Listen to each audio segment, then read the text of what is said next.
Very good afternoon to all of students. कैसे हैं आप सभी लोग? मैं उम्मीद करता हूँ आप सभी लोग अच्छे होंगे। और शायद ये हम लोग की फर्स्ट वीडियो जा रही है। एक्चुअली क्लास 11th में एक चैप्टर मैं ऑलरेडी फिनिश कर चुका हूँ, लेकिन शायद आपने उसे देखा नहीं है और ऑलरेडी आपके असेसमेंट में चैप्टर आ भी नहीं रहा है। ठीक है, तो आज की क्लास में हम लोग एक मेरे अकॉर्डिंग एक्चुअली वो न्यू चैप्टर होगा, आपके लिए वो पुराना है।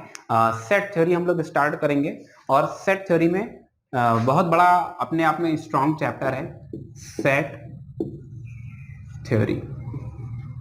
ठीक है, बहुत ही ज्यादा एडवांस चैप्टर है। अगर पूरी मैथ्स को समझना चाहते हैं, अगर आप जानना चाहते हैं व्हाट इज मैथमेटिक्स, तो पर्सनली मैं सजेस्ट करूंगा आप पूरी मैथ्स में कुछ नहीं समझो, आप केवल दो चीजों को समझने की कोशिश करो। एक सेट, दूसरा रिलेशन एंड फंक्शन। क्या कहा? सेट, फिर यही एडवांस होकर के रिलेशन में बदलता है, फिर यही एडवांस होकर के फंक्शन में बदलता है। अगर आप इन तीन चैप्टर को अच्छी तरीके से समझ पा रहे हैं, मतलब बेहतर तरीके से समझना, मतलब समझते हो ना, मतलब ये नहीं कि केवल बुक के क्वेश्चन सॉल्व कर लिए, मतलब चीजों को अगर आप सच में कॉम्प्रिहेंड कर पा रहे हो, तो फिर मुझे नहीं लगता है कि मैथ्स में आपको कहीं कोई दिक्कत आने वाली है। केवल इन दो चैप्टर्स, रिलेशन एंड फंक्शन आपकी बुक में एक्चुअली एक कंबाइन ही है। तो इन दो चैप्टर को समझने के बाद मुझे लगता है कि 70 to 80% चीजें मैथ्स में आप इजीली समझ पाएंगे। ठीक है, अदरवाइज क्या होगा कि फिर डिफरेंट टाइप ऑफ ऑपरेटर्स में देखने को मिलेंगे, वेरियस चीजें देखने को मिलेंगी, लेकिन शायद कहीं पर कुछ थोड़ा सा भी चेंजमेंट किया जाएगा तो फिर आप भटक जाएंगे। ठीक है, तो अपने आप में बहुत ही स्ट्रॉन्ग चैप्टर है। इस चैप्टर के बारे में पहले थोड़ा सा बताते हैं और फिर उसके बाद में इस चैप्टर को हम आगे कंटिन्यू करते हैं। ठीक है, तो आपने एक नाम सुना होगा और आर्किमिडीज का। ठीक है, आर्किमिडीज का आपने एक नाम सुना होगा, और एक उनका एक बहुत फेमस कोटेशन है कि अगर कोई मुझसे कहे कि इस अर्थ में सैंड पार्टिकल्स कितने हैं, then I can count all the sand particles. ठीक है, तो पहले लोगों को लगा कि शायद ये एक तरीके का मतलब समझ रहे हैं ना, बस जस्ट एज अ स्टेटमेंट कोई एक कमिटमेंट कर दी गई है। ठीक है, दिस इज इम्पॉसिबल कि पूरी पृथ्वी में जितने भी सैंड पार्टिकल्स हैं उनको काउंट कर पाना, ये अपने आप में ये असंभव बात है। लेकिन फिर बाद में जब हम लोगों ने थोड़ा सा मैथ्स को और डीप से समझना शुरू किया, तो फिर हमें पता चला कि बेसिकली उसके पीछे क्या रीजन था, और ये कोई एक स्टेटमेंट नहीं था, बल्कि ये एक हकीकत थी। तो आइए, ये सेट थ्योरी क्या है और किस बिहाफ पर आर्किमिडीज ने इतनी बड़ी बात कह दी थी, इन सब चीजों को समझने की कोशिश करते हैं। वैसे आज की क्लास क्या है कि बिल्कुल एक इंट्रोडक्टरी क्लास होगी। मैं ये मान करके चल रहा हूं कि आप लोगों को कुछ भी नहीं आता है, इसलिए मैं बिल्कुल बेसिक से स्टार्ट कर रहा हूं, बिल्कुल बेस से। और बच्चा यहाँ पर थोड़ा सा रफ कर दिया है, ये रिलेशन एंड फंक्शन की भी एक जल्द ही क्लास स्टार्ट होने वाली है। ये मत देखना कि वहां पर किस टाइप के क्वेश्चन आ रहे हैं, क्या है क्या नहीं, उसको तुम्हें समझना होगा। ठीक है, what is the importance of that chapter. उस चैप्टर का इंपॉर्टेंस क्या है, चैप्टर क्या मतलब एक्चुअली तुम्हारी बुक का नहीं होगा, बस वो है, वो मैथ्स का एक हिस्सा है। ठीक है, वेरियस प्लेटफॉर्म पर जाओगे तो काफी चार्जेबल टॉपिक है वो। I will try to explain it free of cost. बाकी इसका इंपॉर्टेंस आप 12th या जो भी पास आउट स्टूडेंट्स हैं जिनका मैथ्स स्ट्रांग रहा है, आप उनसे पूछेंगे तो वो आपको बताएंगे। और काफी स्टूडेंट्स की रिकमेंडेशन है कि इस टॉपिक को शुरू करें। फंक्शन है, टॉपिक का नाम होगा फंक्शन एंड ग्राफ। ठीक है, तो बहुत जल्द उसकी वीडियोस आपको देखने को मिलेंगी और उसको प्रॉपर समझने की कोशिश करना है, क्योंकि समझते हो ना मैथ्स कॉम्प्लिकेटेड क्यों है, क्योंकि मैथ्स में दिखता नहीं है। अब 2 × 2 = 4 होता है, कोई क्या है इसको प्रैक्टिकली करके दिखाओ तो शायद आप नहीं उसको प्रैक्टिकली परफॉर्म कर पाएंगे। इसीलिए जब आप एग्जीबिशन देखते हैं तो उसमें फिजिक्स आपको देखने को मिलता है, केमिस्ट्री देखने को मिलता है, मैथ्स नहीं देखने को मिलता है। हालांकि सीबीएसई ने एक अच्छा काम किया हुआ है कि सीबीएसई ने ये प्रैक्टिकल को इन्वॉल्व कराया मैथ्स में।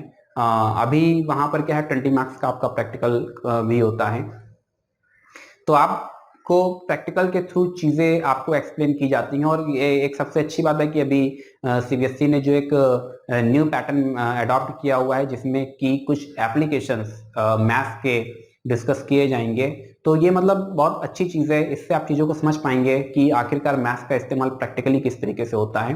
फिलहाल ग्राफ एंड फंक्शंस के बारे में आपको बता देना चाहता हूं कि जैसे फिजिक्स में प्रैक्टिकल होता है, मैथ्स में प्रैक्टिकल होता है, वैसे सॉरी फिजिक्स में प्रैक्टिकल होता है, केमिस्ट्री में प्रैक्टिकल होता है, वैसे मैथ्स में भी प्रैक्टिकल होता है।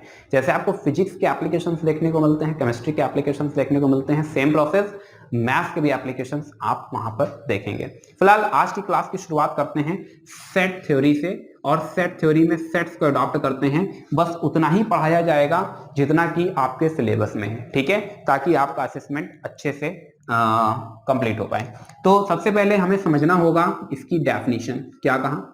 इसकी डेफिनेशन। तो सेट्स, व्हाट इज सेट, सबसे पहला क्वेश्चन यही यहां से स्टार्ट होता है कि what is sets. A collection of a collection of well defined and distinct things or objects। ठीक है, थिंग्स और ऑब्जेक्ट्स। क्या कहा? A collection of well defined distinct things और ऑब्जेक्ट्स कॉल्ड अ सेट। क्या कहा? A collection of well defined distinct things और objects called a set. क्या कहा? A collection of well defined distinct things और ऑब्जेक्ट्स कॉल्ड अ सेट। मेरे साथ बोलो, a collection of well defined and distinct things और objects is called a set. मुझे लगता है डेफिनेशन याद हो गई होगी। ठीक है, अब इस डेफिनेशन को जरा समझने की कोशिश करते हैं। एक चीज तो याद रखना, बहुत सारे लोगों को मैंने देखा है वो कलेक्शन की जगह ग्रुप इस्तेमाल करते हैं। क्या बोलते हैं? ग्रुप। बच्चा याद रखना, ग्रुप नहीं होगा। ठीक है, ग्रुप एक एडवांस थ्योरी है। मैं कोशिश करूंगा शायद वो वाला चार्ट मैं 2 मिनट के लिए आपको दिखा पाऊं। बहुत खतरनाक टाइप का चार्ट है, आपका लेवल से बहुत ही ज्यादा ऊपर है, मगर तब भी मैं उसे अटैच करने की कोशिश करूंगा, शायद आपको दिख भी रहा हो। देखो, ग्रुप क्या है? सेट का एडवांस वर्जन है। तो कभी भी आप ये नहीं बोलोगे ग्रुप ऑफ वेल डिफाइंड। ठीक है, ग्रुप अलग चीज है, मैथ में ग्रुप एक अलग चीज हो जाती है। ग्रुप ने यहां पर हमें क्या इस्तेमाल करना है बच्चा? यहां पर हमें इस्तेमाल करना है कलेक्शन। अब यहां पर दो चीजें, अ कलेक्शन ऑफ वेल डिफाइंड। एक तो यहां पर यह बात आती है कि वेल डिफाइंड, दूसरा आता है कि डिस्टिंक्ट। इन दो चीजों का यहां पर क्या सेंस है, इसको समझने की कोशिश करेंगे। देखो, डिस्टिंक्ट मतलब होता है रिपीटेशन इज नॉट अलाउड। क्या कहा? Repetition is not allowed. हालांकि तुम लोग ये ऑलरेडी पढ़ के आए हो, इसलिए तुम्हें दिक्कत नहीं हो रही होगी, क्योंकि ऑलरेडी मैम ने आपको अच्छे से एक्सप्लेन किया होगा। फिर भी देखते रहेंगे और समझते रहेंगे। वेल डिफाइंड को समझने की कोशिश करेंगे। वेल डिफाइंड का मतलब होता है वी हैव अ पैटर्न। क्या कहा? We have a pattern. अब ये पैटर्न का सर क्या सेंस है, समझ नहीं आ रहा, टेक्निकल लैंग्वेज है। ठीक है, कोई बात नहीं। Pattern means we can predict a next number और a next object with the help of previous data। क्या कहा? we can predict if we can predict a next object or number with the help of previous data, it means system is in a well defined form। Sir कम बात समझ आती है, कुछ अभी भी क्लियर नहीं हो पाया। अच्छा, तो मैंने कहा कि प्रीवियस डाटा को देखना है, प्रीवियस डाटा को देख करके अगर आप नेक्स्ट नंबर को या थिंग या ऑब्जेक्ट को आप बता पा रहे हैं तो फिर मतलब चीजें वेल डिफाइन है। सर कुछ एग्जांपल देकर के समझा दीजिए। अरे एग्जांपल लेकर के समझ लीजिए। Let us consider set of natural number 1 2 3 4 and so on. ऐसा ही तो लिखते हैं। देखो, ये क्या सेट की कंडीशंस को होल्ड कर रहा है, तो कहा गया है रिपीटेशन इज नॉट अलाउड। देखो, कोई रिपीटेशन नहीं है। साथ ही साथ यहां पर 1 1 के बाद क्या आया? 2 2 के बाद क्या आया? 3 3 के बाद क्या आया? 4। अब तुम बताओ 4 के बाद क्या आएगा? बोलो 4 के बाद क्या आएगा? अभी आपने रिप्लाई किया कि सर 5 आएगा। अब समझे 5 कैसे बता दिया 5 आएगा? ये यहां पर ये जो वेल डिफाइन है, लिखा गया है ना पैटर्न। पैटर्न मतलब प्रीवियस डाटा को तुम देखोगे, प्रीवियस डाटा के बाद अगर तुम नेक्स्ट नंबर को प्रेडिक्ट कर पा रहे हो तो इसका मतलब क्या है कि वो वेल डिफाइंड फॉर्म पर है। सर अभी भी कम बात समझ आती है, एक बार फिर से बता दीजिए, एक बार फिर से समझ लीजिए। एक हमने सेट ले लिया और हमने लिखा 10 9 8 7 एंड सो ऑन। ठीक है, अब देखो क्या यहां पर रिपीटेशन है? रिपीटेशन नहीं है। अब हमने फिर इसी में देखो, इसी में हमने देखा 10 है, 10 के बाद क्या आया? 9 9 के बाद क्या आया? 8 8 के बाद क्या आया? 7। अब तुम बताओ 7 के बाद क्या आएगा? बोलो 7 के बाद क्या आएगा फटाफट? गुड, बहुत बढ़िया। अगर 7 के बाद आप बता पा रहे हैं कि 6 आएगा, तो मेरा सवाल यह है कि 6 बताया कैसे? कैसे आपने जज किया कि 6 आएगा? क्यों? क्योंकि आपने प्रीवियस डाटा को देखा। आपने किस डाटा को देखा? प्रीवियस डाटा को। प्रीवियस डाटा को देखने के बाद आप क्या देख पाए? नेक्स्ट नंबर को प्रेडिक्ट कर पाए, और जो आपका प्रेडिक्शन था वो बिल्कुल सही था। इसका मतलब क्या है कि ये एक सेट को फॉर्म कर पा रहा है। तो सेट की डेफिनेशन समझ आई, a collection of well defined and distinct things और objects is called a set. यहां पर जो समझने वाली बात है वो क्या समझने वाली बात है? एक तो कलेक्शन वर्ड इस्तेमाल होगा, ग्रुप नहीं इस्तेमाल होगा। जो भी लोग ग्रुप बोलते हैं, आप किसी भी बुक में देखेंगे, जो भी ऑथेंटिक राइटर्स हैं, सभी जगहों पर आपको कलेक्शन वर्ड ही देखने को मिलेगा, ग्रुप देखने को नहीं मिलेगा। ये एरर तमाम टीचर्स भी कर देते हैं, कोई बात नहीं। यहां से देखते हैं, दो चीजें यहां पर समझने वाली हैं, एक वेल डिफाइंड, दूसरा डिस्टिंक्ट। कुछ बुक्स में आप देखेंगे वो डिस्टिंक्ट नहीं लिखते हैं, वो वेल डिफाइंड में ही डिस्टिंक्ट को ऑलरेडी इंक्लूड किए होते हैं। लेकिन मेरी समझ से वेल डिफाइंड और डिस्टिंक्ट दोनों लिखना ज्यादा बेहतर होता है, इसलिए आप यहां पर वेल डिफाइंड और डिस्टिंक्ट दोनों ही लिखेंगे। एक चीज को याद रखना बच्चा, अगर हमसे पढ़ रहे हो तो पूरी मैथ जो भी आप सीखोगे वो कंप्लीटली डिफरेंट होगी जो भी आपके पास बुक्स हैं या जो भी आपके पास अदर स्टडी मटेरियल होगा। इसलिए अगर हमसे पढ़ रहे हो तो फिर पूरी तरीके से हम ही से पढ़ते रहना, क्योंकि बच्चा हम कहीं से कॉपी नहीं करते हैं, हमारे खुद के कुछ अपने ही फंडामेंटल्स हैं, अपनी एल्गो है और हम उसी के अकॉर्डिंग चीजों को पढ़ाते हैं। ठीक है, तो आगे देखते हैं। अब हम लोग जरा कुछ एग्जांपल्स को समझने की कोशिश करते हैं और देखते हैं कि क्या हम सेट को प्रॉपर डिफाइन कर पाएंगे या नहीं कर पाएंगे। हमने एक सेट ए लिया, एक सेट हमने ए लिया और इस बार हमने डिफाइन किया 10, 20, 30, 40 एंड सो ऑन। बोलो क्या ये सेट बनाएगा? बिल्कुल बनाएगा। कैसे बताया? क्योंकि सर रिपीटेशन इसके अंदर है नहीं और नेक्स्ट नंबर हमें पता चल रहा है 10, 20, 30, after the next number is 50। ठीक है, ये सेट बना देता है। अब इसी में एक हमने दूसरा सेट ले लिया, हमने लिखा 10, 18, फिर 20, फिर 5, फिर -2 एंड सो ऑन। हम जानना चाहते हैं कि क्या ये सेट बनाएगा। तो रिपीटेशन, तो ये बात ठीक है, repetition is not allowed, repetition नहीं है, लेकिन उसके बाद अगर आप यहाँ पर देखते हैं तो यहाँ पर एक ये सेट वेल डिफाइंड फॉर्म पर नहीं है, मतलब नेक्स्ट नंबर प्रेडिक्ट कर पा रहे हो क्या? नेक्स्ट नंबर तुम बता पाओगे कि क्या आएगा? नहीं बता पा रहे, नहीं बता पा रहे, तो फिर मतलब क्या है बच्चा? मतलब यह है कि ये सेट को फॉर्म नहीं करेगा। This is not a set, this is a set. बात समझे या नहीं समझे? नेक्स्ट नंबर हमने फिर अडॉप्ट किया, तो इस बार एक एग्जांपल ले लेते हैं 5, 5, 7, 9, 11 एंड सो ऑन। क्या ये सेट बना देगा? Next number, next number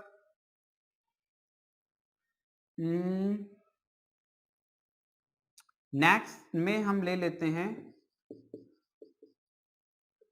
collection of NCERT में शायद ये नहीं है। ठीक है, ठीक है, collection of smart boys in your class. ठीक है, दो क्वेश्चंस के रिप्लाई आप कमेंट सेक्शन में कमेंट करके बताएंगे कि ये सेट्स बनाएंगे या नहीं बनाएंगे, सी और डी, ये सेट्स बनाएंगे या नहीं बनाएंगे। ठीक है, आगे समझने की कोशिश करते हैं। क्या इतनी बात समझ आई? क्या इतनी बात समझ आई कि सेट की डेफिनेशन क्या है? अब अगर ये डेफिनेशन समझ आ रही है तो एक्सरसाइज 1.1 जो कि एनसीईआरटी टेक्स्ट बुक में है, आप उसे इजीली कंप्लीट कर सकते हैं। ठीक है, एग्जांपल नंबर 1 में क्वेश्चन नंबर 1 डिस्कस कर रहे हैं, मेरी बुक से पेज नंबर 4 है। मेरी बुक से क्या है? पेज नंबर 4 है। मेरी बुक से पेज नंबर 4 है, हालांकि शायद स्क्रीन पर भी आपको अब शायद ये देखने को मिल रहा होगा। A collection of all the months of a year beginning with the letter J. J से बिगिनिंग जितने मंथ्स की है उनका एक कलेक्शन तैयार करो। तो जनवरी, जुलाई, जून, बस शायद 3 ही है। अब देखो क्या ये प्रॉपर एक सेट बना पाएंगे या नहीं बना पाएंगे? फटाफट जल्दी से बताएंगे, जल्दी से बताएंगे, सेट बना पाएंगे या नहीं बना पाएंगे? हाँ, क्या पूछा था? Collection of all the months beginning with the J. तो ये बोलो जनवरी जुलाई और जनवरी जुलाई and June, January June and जुलाई, क्या ये सेट बना पाएगा? फटाफट बताएंगे, क्या ये सेट बना पाएगा? बिल्कुल बना देगा। अगर कुछ लोग ये देख रहे हैं कि सर जे जे जे इसमें तो रिपीटेशन इज नॉट अलाउड है, यहाँ तो रिपीटेशन चल रहा है, तो बच्चा याद रखना ये तो शॉर्ट में लिख दिए हैं। यहाँ पर आप लिखोगे जनवरी, फिर यहाँ पर आप लिखोगे जुलाई, फिर यहाँ पर आप लिखोगे जून। यार जून पहले आता है, जुलाई बाद में आता है, कंफ्यूज नहीं हो जाना। ठीक है, जनवरी, जून एंड जुलाई। तो अभी आप देख रहे हैं कि ये तीनों क्या है? अलग अलग हैं और ये तीनों ही वेल डिफाइंड और डिस्टिंक्ट हैं, और उसके बाद में आप बता सकते हैं कि ये क्या बना देगा? एक सेट बना देगा। फिर देखो नेक्स्ट आपको देखने को मिल रहा होगा a collection of 10 most talented writers in writers of India. एक चीज याद रखना, एक चीज याद रखना कि कहीं पर भी अगर तुम्हें कभी भी मोस्ट देखने को मिल जाए, सुपरलेटिव डिग्री, सुपरलेटिव डिग्री बस इंग्लिश में एग्जिस्ट करती है, होती नहीं है। गुड होता है, बेटर होता है, बेस्ट नहीं होता है। क्या कहा? क्या कहा? गुड होता है, बेटर होता है, मगर बेस्ट नहीं होता है। क्योंकि बच्चा जिस दिन बेस्ट एग्जिस्ट कर जाएगा, मतलब समझ लो दुनिया वहीं से रुक जाएगी। बात समझे या नहीं समझे? अगर तुमसे पूछा जाए कि सूरदास, अगर तुमसे पूछा जाए कि तुलसीदास और कबीरदास में कौन ज्यादा बेहतर था, दोनों ही अच्छे थे, दोनों ही स्कॉलर हैं, दोनों ही बेहतर हैं। अगर तुमसे पूछा जाए कि कालिदास और शेक्सपियर में कौन ज्यादा टैलेंटेड है, दोनों ही टैलेंटेड है। स्कॉलर मतलब समझ रहे हो ना, स्कॉलर मतलब कुछ चीजों का यार कोई पैरामीटर नहीं होता है। ठीक है, वैसे भी एक चीज याद रखना कि यहाँ पर एक वर्ड मोस्ट लगा हुआ है, इसलिए भी ये क्या होगा, ये सेट नहीं होगा। ठीक है, कहीं पर भी अगर आपको सुपरलेटिव डिग्री देखने को मिलती है तो फिर वो सेट नहीं फॉर्म करता है। गुड होता है, बेटर होता है, बेस्ट नहीं होता। वो बात एक अलग है कि टीचर लिख देता है बेस्ट तुम्हारी कॉपी पर, लेकिन बेस्ट एक्चुअली एग्जिस्ट करता नहीं है। ठीक है, दुनिया में एक से टैलेंटेड लोग पड़े हुए हैं। बात समझे कि नहीं समझे? तो अगर पूछा जाए कि रामानुजन और आइंस्टाइन में कौन ज्यादा टैलेंटेड था तो शायद हम नहीं बता सकते हैं, ठीक है। दोनों का ही अपना अपना योगदान है, स्कॉलर्स को कंपेयर नहीं कराया जा सकता है। वैसे भी कुछ चीजों का हमारे पास कोई पैरामीटर नहीं होता है। मेरी बात समझे या नहीं समझे? जैसे जैसे ब्यूटी का कोई पैरामीटर नहीं है, कौन कितना ज्यादा खूबसूरत है इस चीज का कोई पैरामीटर नहीं है। इसके लिए आप देखते होंगे कि हमारे पास एक रैंक मेथड होता है। मैथ्स में क्या होता है, एक रैंक मेथड होता है और हम रैंक देते हैं। रैंक के अकॉर्डिंग हमको पता चलता है कि कौन कहां पर स्टैंड कर रहा है। वो रैंक देने के अलग अलग मेथड होते हैं, अलग अलग प्रोसेस होते हैं, ठीक है। क्लास में भी आपको देखते होंगे first rank, second rank, third rank. अब ऐसा नहीं है कि जो बच्चा क्लास में फर्स्ट रैंक ला रहा है वो सच में टैलेंटेड है यार। नंबर से किसी की योग्यता को नहीं जांचा जा सकता है। बात समझे कि नहीं समझे? ऐसा भी हो सकता है, ऐसा भी हो सकता है कि वो व्यक्ति रट्टा मार करके आया है, क्रैम करके आया है, उसने एज इट इज वहां पर छाप दिया कॉपी पेस्ट। टीचर को नंबर देना पड़ेगा, निश्चित तौर पर वो फर्स्ट रैंक गेन कर लेगा, लेकिन एक्चुअल में वो चीजों कितना समझ पा रहा है वो तो शायद वही समझ सकता है या फिर टीचर समझ सकता है। इसका सबसे अच्छा एग्जांपल अगर मैं तुम्हें बताऊं तो मतलब जो आज के समय जो पीएचडी ध्यान से समझना बच्चा, आज के समय में जो लोग पीएचडी लेते हैं वो उन लोगों पर पीएचडी ले रहे हैं जो कभी पढ़े ही नहीं थे। अगर आप देखेंगे हिंदी में तो कबीर दास जी के ऊपर लोग पीएचडी करते हैं, जबकि कबीर दास खुद इलिटरेट थे। बात समझे या नहीं समझे? तो चीजों को अभी आप बेहतर तरीके से समझ पा रहे होंगे। कुछ चीजों का पैरामीटर नहीं होता है, ठीक है। कबीर दास खुद इलिटरेट थे, शायद उनका कभी एग्जाम होता और उन्होंने तो दुनिया जानती है कि वो लिखना भी नहीं जानते थे। उसके बाद भी आज उनके ऊपर, एक अनपढ़ व्यक्ति के ऊपर लोग क्या ले रहे हैं, पीएचडी ले रहे हैं। लेकिन क्या पीएचडी लेने के बाद भी वो चीजों को उतना बेहतर तरीके से समझ पा रहे हैं या एक्सप्लेन कर पा रहे हैं जितना बेहतर तरीके से कबीर दास ने एक्सप्लेन किया? अभी मेरी बात समझे? रिजल्ट या फिर तुम्हारे चंद नंबरों से हम इस चीज को बिल्कुल भी नहीं आंक सकते कि असल में आपकी योग्यता क्या है। हमारे जितने भी स्कॉलर रहे हैं, कभी एक वीडियो इसके ऊपर अलग से बनाएंगे, वैसे बच्चों की काफी रिकमेंडेशन है तो जल्दी बनाते भी हैं। आप जितने भी स्कॉलर देखेंगे ऑलमोस्ट स्कॉलर हमारे सब कैसे रहे, भोंदू टाइप के रहे हैं। मतलब भोंदू इन द सेंस मतलब जो रिजल्ट था वो उसमें फेल होते थे, लेकिन उसके बाद भी देखिए, चाहे वो रामानुजन रहे हों और चाहे वो आइंस्टाइन रहे हों और चाहे वो सर अल्बर्ट आइजैक न्यूटन रहे हों, सभी की सेम कहानी रही। चाहे वो अबेल रहे हों, ठीक है, सभी का सेम पैटर्न रहा। रिजल्ट में अगर आप देखेंगे तो वो सब फेल होते थे, रिजल्ट उनका अच्छा नहीं था, लेकिन थे अपने आप में मोस्ट टैलेंटेड पर्सन। बात समझे या नहीं समझे? तो यहाँ जहां कहीं भी मोस्ट वर्ड लग जाता है वो कभी सेट नहीं बना पाता है, क्योंकि अभी भी मैंने आपको बताया कि सुपरलेटिव डिग्री असल में एग्जिस्ट ही नहीं करती है। बात समझे कि नहीं समझे? अब क्या अभी हमसे पूछा जाएगा कि क्या दुनिया में कभी भी आइंस्टाइन और क्या बोलते हैं रामानुजन जैसा कोई साइंटिस्ट नहीं पैदा होगा? तो यार शायद नहीं पैदा होगा, लेकिन हाँ उनसे बेहतर पैदा हो सकते हैं। बात समझे कि नहीं समझे? तो आप देखेंगे पिछले रिकॉर्ड टूटते हैं, नए रिकॉर्ड बनते हैं, और जो नया रिकॉर्ड बन रहा है तो निश्चित तौर पर वो व्यक्ति पिछले वाले से कहीं ज्यादा बेहतर और एडवांस है। लेकिन अब ऐसा नहीं कि दुनिया वहीं से रुक जाएगी, उससे भी बेहतर लोग हैं। बात समझे या नहीं समझे? फिलहाल इतना डिस्क्रिप्शन मुझे लगता है सफिशियंट था। तो कहीं पर भी सुपरलेटिव डिग्री लग जाती है तो फिर कहीं पर भी सुपरलेटिव डिग्री लगने के बाद में क्या होता है, वो सेट फॉर्म नहीं कर पाता है, ठीक है। कुछ और भी चीजें जहां पर रैंक मेथड अप्लाई होता है वहां पर भी क्या कहा, जहां पर रैंक मेथड अप्लाई होता है। अब रैंक मेथड यार अपनी क्लास वाला रैंक नहीं समझ लेना। जैसे अगर हम कहें मोस्ट ब्यूटीफुल गर्ल की बात करें, क्या कहा, मोस्ट ब्यूटीफुल गर्ल, ठीक है। तो कौन कितना ज्यादा खूबसूरत है इस बात की पुष्टि कैसे ही करोगे? अब कोई थर्मामीटर तो हमारे पास है नहीं। अब कई बार आपने देखा होगा मिस वर्ल्ड एक कंपटीशन होता है, वर्ल्ड, हाँ मिस वर्ल्ड, मिस वर्ल्ड एक ये कंपटीशन होता है। और आपने इसमें देखा होगा कि कई बार अफ्रीकन कंट्री से, देखो यार मेरा इंटेंशन यहाँ पर किसी को हर्ट करना नहीं है, ठीक है, जो है मेरा काम है, मैं टीचर हूँ, मेरा काम है पढ़ाना, तो मैं चीजों को एक्सप्लेन कर रहा हूँ। अब देखो मिस वर्ल्ड में कई बार आपने देखा होगा अफ्रीकन कंट्री की कोई एक लड़की मिस वर्ल्ड बन जाती है, ऐसा कई बार हुआ है, ठीक है। अगर आप उसका रंग देखते हैं तो वो बिल्कुल काली है, लेकिन उसके बाद भी वो क्या है, मिस वर्ल्ड बना दी गई। अब ये मिस वर्ल्ड कई बार जब कोई कुछ बंदे देखते हैं तो वो कमेंट कर देते हैं कि यार है तो बिल्कुल काली, उसके बाद मिस वर्ल्ड बना दी गई। तो समझने की कोशिश करेंगे एक्चुअली ये जो मिस वर्ल्ड है, ये मिस वर्ल्ड किस बिहाफ पर बनी है इसको समझते हैं। एक्चुअली वहां पर कुछ कॉम्पिटिटर्स थे जो भी थे, कुछ वहां पर जजेस बैठे हुए थे और उन जजेस के पास अपना प्रॉपर एक पैरामीटर था। बात समझे या नहीं समझे? अब क्या हुआ कि जजेस ने अपने पैरामीटर के अकॉर्डिंग नंबर्स दिए और उन नंबर्स में वो टॉप कर गई, भैया वो हो गई क्या, मिस वर्ल्ड। अब इट्स डजंट मैटर आपको पसंद आ रही है या नहीं आ रही है। बात समझे या नहीं समझे? तो कुल मिलाकर के ये एक मैंने बस छोटा सा एक एग्जांपल लिया, मेरा इंटेंशन किसी को हर्ट करना नहीं है, लेकिन अभी आप चीजों को समझ पा रहे होंगे।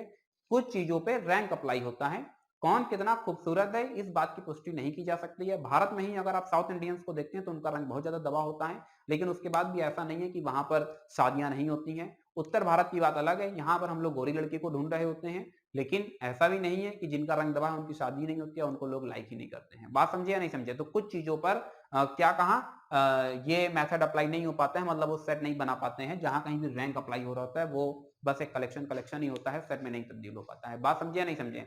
इसको एक सिंपल सी लैंग्वेज में कहें तो जिन चीजों का पैरामीटर नहीं है, जिन चीजों को हम मेजर नहीं कर सकते हैं, वो कभी भी सेट में नहीं जाते हैं। बात समझे कि नहीं समझे? स्टार्टिंग में ही कहा था कि मोस्ट पावरफुल चैप्टर हम लोग सीखने जा रहे हैं सेट, ठीक है। मजबूरी हो गई इस चैप्टर को स्टार्ट करना, अदरवाइज इसको फिर मैं बाद में ही स्टार्ट करता। चलिए कोई बात नहीं। तो फिलहाल अभी मोस्ट टैलेंटेड दो एग्जांपल, दो क्वेश्चन हम लोगों ने अटेम्प्ट ले लिए हैं। तीसरे में लिखा गया है अ टीम ऑफ 11 बेस्ड। अब देखो अब बच्चा तुम समझ जाओगे। अब एग्जांपल नंबर 3 को बताने की जरूरत ही नहीं है, मैं पहले ही तुमको बता करके आया कि गुड होता है, बेटर होता है, मगर बेस्ट नहीं होता। अब तुम समझदार हो, बता सकते हो कि क्वेश्चन नंबर 1 का जो पार्ट 3 है वो असल में कलेक्शन रहेगा या फिर वो सेट बना देगा। फिर देखो नेक्स्ट की बात करते हैं, collection of all boys in your class, बिल्कुल ये सेट बना देगा। फिर next collection of all natural numbers less than 100, बिल्कुल बना देगा। नेचुरल नंबर्स लेस देन 100 मतलब 1 से लेकर के कहां तक, 99 तक जाएगा। Collection of all even numbers, ठीक है। A collection of novel written by Munshi Premchand, बिल्कुल गिने चुने उनके कुछ नॉवेल से और उनका आसानी से एक कलेक्शन बनाया जा सकता है जो कि आसानी सेट में तब्दील हो पाएगा। अ collection of questions in this chapter, a collection of questions in this chapter, बिल्कुल सही है। एक दो होमवर्क मैंने ये दिए थे, एक ये था, एक ये था। एक होमवर्क आपके लिए ये रहा, आपकी बुक में लिखा गया है a collection of questions in this chapter, और मैं यहां पर बना देता हूं अ collection of difficult questions in this chapter, ठीक है। तो कुल मिलाकर के आप बताएंगे, इन 3 क्वेश्चंस का रिप्लाई देंगे, आप बताएंगे क्या ये सेट बना रहा है, क्या ये सेट बना रहा है। और अभी अभी आपके लिए ये एक और होमवर्क रहा, आप बताएंगे कि क्या ये सेट बना रहा है या नहीं बना रहा है। इसी के साथ में एक 9th नंबर अभी आप और देखेंगे, इसी का क्वेश्चन नंबर 1 का ही 9th पार्ट है, a collection of most dangerous. अब देखो यहाँ पर फिर आ गया मोस्ट डेंजरस, अभी आप समझदार हैं, बताने की जरूरत नहीं है। फिलहाल आज के लिए बस इतना ही रखते हैं। Thank you so much to all of you.